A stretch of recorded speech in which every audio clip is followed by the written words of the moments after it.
Akkam jirtu har'as waa'ee ChatGPT kana hojii keenya irratti akkamitti itti fayyadamna isa jedhu wajjiniin ilaallaa. Yeroo tokko waajjira keessatti gaheen hojiin keenya ifa ta'ee yaa hoggansis wal jalaa jijjiiramaa nutis immoo ijoolleen haaraa waggaa dhufnu baay'ee rakkannaasaaf kunoo baay'ee sirrii yoo ta'uun baadhees garuu ammuma dandeenyu Ingiliffaa jechuudha.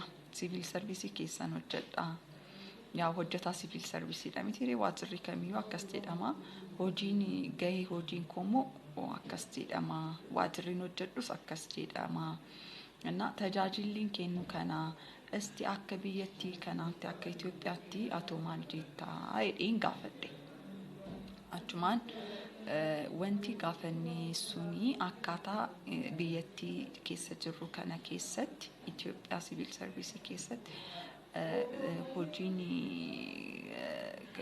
taayitiliin hojiin koo kana waajjirri kana hojjedhu moo kana waggaajeen kunoo akkasitti nu tarreesseet haala jiru nu ibsa qaala ifa ta'een jechuudha.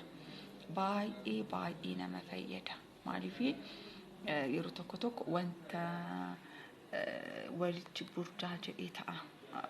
Waajjirri keessa jirru maaliif namoonni wajjin hojjennus haalli yeroo ammaas badaa wal jalaa qabnee jiru keenya irratti xiyyeeffannaa yeroo dhabamu jira. Nuti immoo akka nama baratii tokkotti information sirrii argannee tajaajila kennu sana tajaajila yoo xiqqaate beekumsa tajaajila sana maamilli koo gaadhuuf maal narraa eegama isa jedhu. Yoon immoo tajaajila sana yoo raawwachuu baadhe immoo maaliifan tajaajila sana dhiisee isa jedhu reason out rakkicha kana jedhee dubbachuu danda'uun yaa akka hojjetaa tokkotti nurraa eegama jedheen yaada. Kunoo ChatGPT raas arganne immoo asirratti translation language isa jedhuun fayyadameen kunoo mata dureen kun akkaataa idileetti itti gaafatamummaa galmee lafa bulchuu safaruu kaartaa kaadastaraaraa kunuunsuu fi hojiiwwan bulchiinsa lafaan wal qabatan jedhee waa'ee jiru kana sirriitti akkasitti ibseera.